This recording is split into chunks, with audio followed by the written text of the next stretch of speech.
Hello friends, welcome to my channel. ఈ రోజు కోటప్పకొండ పల్నాడు జిల్లాలోని కోటప్ప గ్రామంలో ఉంది.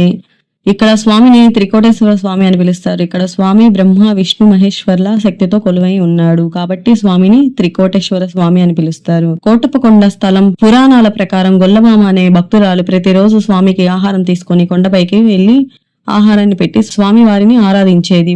ఒకరోజు స్వామి ఆమె భక్తిని పరీక్షించడానికి ఆమెకి మాయా గర్భాన్ని ప్రసాదించాడు. గర్భవతిగా కూడా ఆమె కొండపైకి ఆహారాన్ని తీసుకువెళ్లేది. అలాగే ఒక రోజు ఆహారాన్ని తీసుకొని వస్తూ కొండ ఎక్కలేక అలసిపోయి నడవలేక మధ్యలోనే ఆగిపోయింది. అప్పుడు శివుడు ఆమె దగ్గరికి వచ్చాడు. అప్పుడు గొల్లబామ, స్వామి, నేను ప్రతిరోజు కొండపైకి ఆహారం తీసుకొని రాలేను, నీవు కిందకి రమ్మని శివుణ్ణి కోరుకుంది. దానికి శివుడు అలాగే వస్తాను, నువ్వు వెనక్కి తిరిగి చూడకుండా వెళ్ళు, నేను నీ వెనకాలే వస్తాను అని గొల్లబామతో చెప్పాడు. అప్పుడు గొల్లబామ కిందకి నడుచుకుని వెళ్తుంటే స్వామి ఆమె వెనకాలే నడుచుకుంటూ వస్తున్నాడు.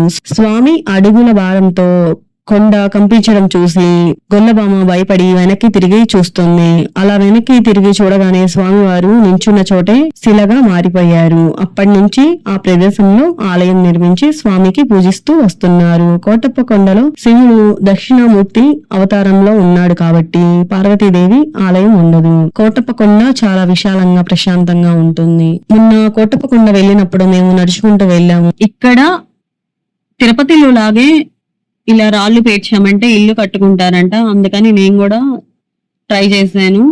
ఎవరికైనా సొంత ఇల్లు కట్టుకోవాలనే కోరిక అందరికీ ఉంటుందిగా, అందుకని నేను కూడా ఇలా పెట్టుకున్నాను. మా చిన్నోడు చూడండి, మెట్లు వాడే ఎక్కుతాడంట. ఎత్తుకుంటామంటే రానంటున్నాడు. చాలా చక్కగా ఎక్కాడు. మీ పిల్లలు కూడా ఎంతైనా. మా పెద్దోడైతే పరిగెత్తుకుంటూ ముందుకెళ్ళిపోతున్నాడు చూడండి. వాళ్ళ తమ్ముడిని కూడా ఎత్తుకొని వెళ్ళాడు. ఆ తర్వాత ఏమో నీరసం వచ్చి కూర్చున్నాడు. అంటే ఫుడ్ ఏమి తినకుండా మార్నింగే మేము మెట్లు ఎక్కాక తిన్నామని ఇలా ఎక్కాము. చాలా ఎంజాయ్ చేసాము.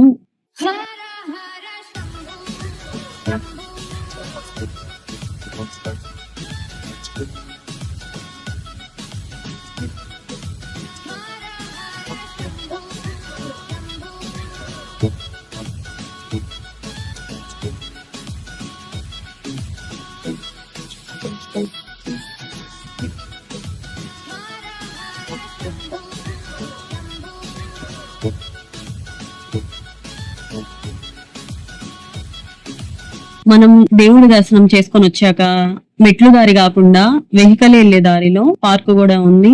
ఇక్కడ ఎక్వేరింగ్ అని పక్షులు, నెమలి రకరకాలు ఉన్నాయి. పిల్లలు చాలా ఎంజాయ్ చేస్తారు. మీరు కూడా ఎప్పుడైనా వెళ్ళారంటే ఇవన్నీ చూడండి. ఐ హోప్ నా వీడియో కనుక మీకు నచ్చినట్లయితే please like, share and subscribe. Thank you.